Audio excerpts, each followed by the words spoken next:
ओम वासुदेवाय नमः। आप सभी का मेरे YouTube चैनल पर स्वागत है। आज मैं आप सभी को वर्ष 2024 में अक्षय तृतीया की हम पूजा किस प्रकार से करेंगे और उसकी क्या कथा है वो मैं आप लोगों को बताऊंगी। पिछले वीडियो में मैंने अक्षय तृतीया का क्या महत्व है और कब शुभ मुहूर्त है इसके बारे में मैंने वीडियो डाला है, जो आप ज़रूर सुनिएगा और उस पर ध्यान दीजिएगा। अक्षय तृतीया के दिन, इस बार अक्षय तृतीया जो है 2024 में हम 10 मई को मनाएंगे। यह शुक्ल पक्ष के तृतीया तिथि को वैशाख मास में मनाया जाता है। ये बड़ा ही शुभ मुहूर्त होता है। इसमें किसी भी मांगलिक कार्य को हम कर सकते हैं और ये अबूझ मुहूर्त होता है, मतलब इसमें कुछ भी देखने सुनने की हमें ज़रूरत नहीं रहती। सभी प्रकार के मांगलिक कार्य, मुंडन, गृह प्रवेश, आप शादी विवाह, मतलब कोई भी बिना मुहूर्त के आप इसमें कर सकते हैं। अब है कि हम पूजा किस प्रकार से करेंगे। देखिए, सबसे पहले तो पूजा अपने अपने घर में जैसे जिसके यहाँ होती है उस प्रकार से करेंगे, क्योंकि हमारे यहाँ पूजा जो है हर घर, हर जिला, हर लोग का अलग अलग थोड़ा होता है।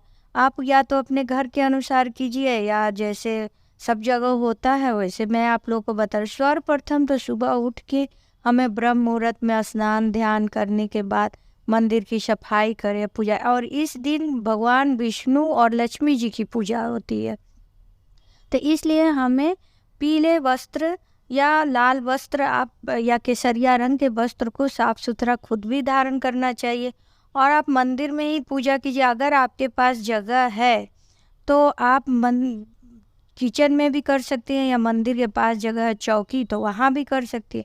तो पहले हम क्या करेंगे कि चौक पुर लेंगे। चौक पुरने के बाद से हम उस पर एक चौकी रखेंगे। चौकी रखने के बाद उस पर हम पीला कपड़ा बिछाएंगे। पीला कपड़ा बिछा के अगर आपके पास विष्णु भगवान लक्ष्मी जी की फ़ोटो है तो आप फ़ोटो और उनको चावल का आसन दे के या फूल का आसन दे के उनको विराजमान कीजिए। और उसके बाद गणपति जी को हम किसी भी पूजा में सर्वप्रथम रखते हैं, उनको भी चावल या फूल का आसन दे के हम उनको विराजमान करेंगे। अगर फ़ोटो है तो गंगा जल से छिड़काव करके हम पोंछ लेंगे। अगर मूर्ति है तो हम गंगा जल से स्नान करा के तब उनको पोंछ लेंगे। उसके बाद वस्त्र स्वरूप हम उनको जनेऊ अर्पित करेंगे और गणपति जी को, फिर विष्णु भगवान को और माता जी को हम चुनरी अर्पित करेंगे। उसके बाद से अष्टदल बना के हम एक मिट्टी के घड़े को रखेंगे। मिट्टी का घड़ा ऐसा रखें क्योंकि ये मिट्टी का घड़ा जो है हम दान देंगे तो किसी के काम आ सके। तो मिट्टी का घड़ा थोड़ा बड़ा लेंगे, उसमें कलावा बांध देंगे, उस पर स्वास्तिक बना देंगे और मिट्टी के घड़े में हम पान का पत्ता या आम का पल्लो जो है वो रख देंगे और उसके ऊपर हम कोई ऋतु फल रखेंगे। जैसे हम लोग नवरात्रि करते हैं तो नारियल रखते हैं, उसी प्रकार हम कोई ऋतु फल घड़े के ऊपर रख देंगे। और उस प्रकार से हम उसके बाद से माता जी को श्रृंगार का सामान भी हम चढ़ा सकते हैं, लक्ष्मी माता को। और साथ साथ लक्ष्मी माता के पूजा के साथ साथ आज कुबेर जी की भी हम पूजा करते हैं। तो कुबेर भगवान की फ़ोटो हो तो आप उनकी भी पूजा कीजिए, उनको भी कलावा अर्पित कीजिए, जनेऊ अर्पित कीजिए और रोली चंदन।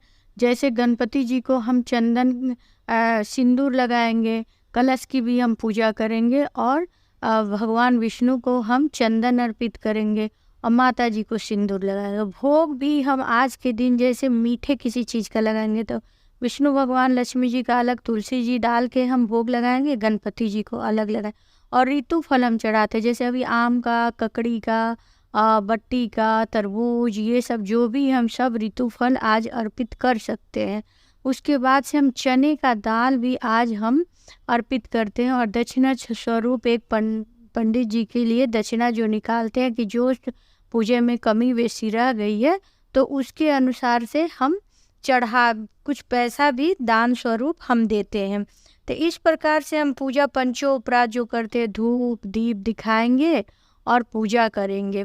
पूजा करने के बाद जब हम अक्षय तृतीया की पूजा करेंगे और साथ साथ अगर हमारे पास और भी कलश या लोटे घर में है उसमें भी हम पानी भर के अक्षय तृतीया के दिन उन सबों में रखते हैं।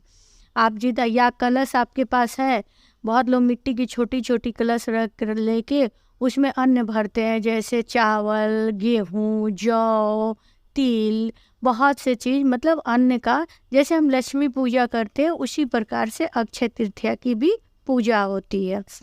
अक्षय तृतीया का पूजा हर लोगों को करनी ही चाहिए, क्योंकि इसमें माँ लक्ष्मी जो है वो हम जो पूजा करते हैं वो अभिजीत मुहूर्त में होता अबूझ मुहूर्त में होता है। तो ये पूजा जो हम करते हैं उसका कभी भी कोई अमंगल नहीं होता और हमारी सभी प्रकार की मतलब मनोकामनाएं पूर्ण होती है। और इस प्रकार से हमें अक्षय तृतीया की जब हम पूजा कर लेंगे तो फिर हाथ में हम थोड़ा सा फूल लेंगे और फूल लेके उसके बाद से अक्षय तृतीया की एक कथा है, वो कथा को हमें ज़रूर सुननी चाहिए। फिर हम कथा सुनते हैं। प्राचीन काल में सदाचारी तथा देव ब्राह्मणों में श्रद्धा रखने वाले धर्मदास नाम का एक वैश्य था।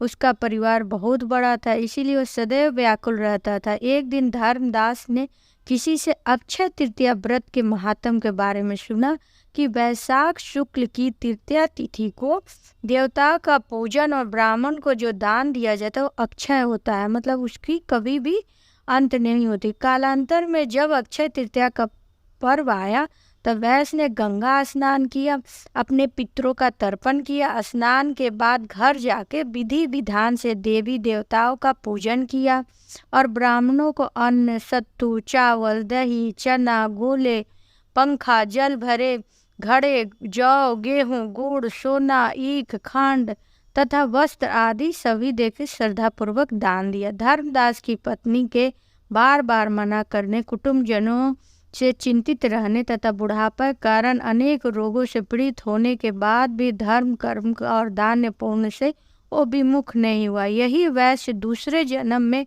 कुशावती का राजा बना। अक्षय तृतीया के दान के प्रभाव से वो बहुत ही धनी तथा प्रतापी बना। वैभव संपन्नता होने पर भी उसकी बुद्धि में कभी धर्म विचलित नहीं हुआ। अक्षय तृतीया के दिन इस कथा का श्रवण से अक्षय पूर्ण फल की प्राप्ति होती है। इस कथा की महत्ता है, इसलिए हमें ये कथा सुननी चाहिए। आज के दिन देखिए दान का बहुत महत्व है और ख़रीदारी की भी महत्व है। अगर आप सोना या चांदी नहीं खरीद सकते हैं तो आज के दिन कम से कम आप मिट्टी का दिया, घड़ा, मतलब मिट्टी से बना हुआ भी कोई चीज़ आप खरीद के ला सकते हैं, या मंदिर में बिछाने के लिए कोई पूजा में चुंदरी या पाट पे बिछाने के लिए हम पीला वस्त्र भी खरीद के ला सकते हैं। मतलब ऐसा नहीं है कि हम सोना चांदी का, जैसे चना का दाल आप खरीद के ला सकती हैं। तो अपने घर हम कुछ खरीद के अक्षय तृतीया के दिन हमें ज़रूर लाना चाहिए। तो आपके पास अगर सामर्थ्य है तो सोना चांदी सब, और हमें आज के दिन दान भी देनी चाहिए। दान भी कई तरह के हैं कि हम कई चीज़ दान दे सकते। हम जौ का, चावल, गेहूँ, तिल, घी, अब ऋतु फल अगर है वो, वस्त्र का, आप सोना चांदी, जमीन, आप बहुत से चीज़, जैसा आपका सामर्थ्य है उस प्रकार से आप आज के दिन दान भी दें और स्वयं खरीदे भी। दोनों कार्य अक्षय तृतीया के दिन होता है। तो आप जैसा आप सामर्थ्यवान है तो खरीदे जितना आपका सामर्थ्य है, और दान भी सामर्थ्य के अनुसार दे। और अक्षय तृतीया के दिन और एक बात है कि जब आप पूजा कथा सुन लेंगे उसके बाद से उस फूल को समर्पित कर देंगे। उसके बाद से जो जल हम हर लोटे में भर के रखे रहते वो जल सहित हम किसी को दान दे देंगे। वो मटके को, अगर पंडित जी आप बुला रहे तो ब्राह्मण को खाना खिलाए, और कलश जो आप मिट्टी का रखी थी जल सहित उनको दान दे दिया, और जो भी आप मिट्टी के घड़े में अन्न भर के रखी थी वो सब पंडित जी को आप दान दे दीजिए। उसके बाद से आज के दिन अक्षय तृतीया के दिन जैसे हम विष्णु भगवान का सहस्त्र नाम का जप करें, जैसे मोबाइल में आप लगा कर सुन सकती, लक्ष्मी माता का हम नाम का जप करें। अगर आपको नहीं कोई मंत्र आ रहा है तो लक्ष्मी जी का सबसे सरल मंत्र है ओम श्री। ओम श्री का आप दिन भर मनन जाप कीजिए, या मंदिर में आप बैठी हैं तो 108 माता जी का। और इस दिन कुबेर जी की भी पूजा हमें ज़रूर करनी चाहिए, तो कुबेर भगवान की भी हम पूजा ज़रूर करते हैं। तो इस प्रकार से मैंने आप लोग को बताया कि अक्षय तृतीया की हम पूजा कैसे करें। और आज के दिन हमें मीठा भोजन बनाना चाहिए और अपने परिवार के साथ मिल बैठ के खाना चाहिए और हमें हंसी खुशी से रहनी चाहिए। आप लोगों को ये वीडियो कैसी लगी आप ज़रूर लाइक कमेंट करें और हमें बताएं। अगर हमसे कुछ गलती होती है तो वो भी आप कमेंट में आके बताएं और हमें खुशी होगी कि आप मेरे वीडियो को सुन रहे हैं। ओम वासुदेवाय नमः।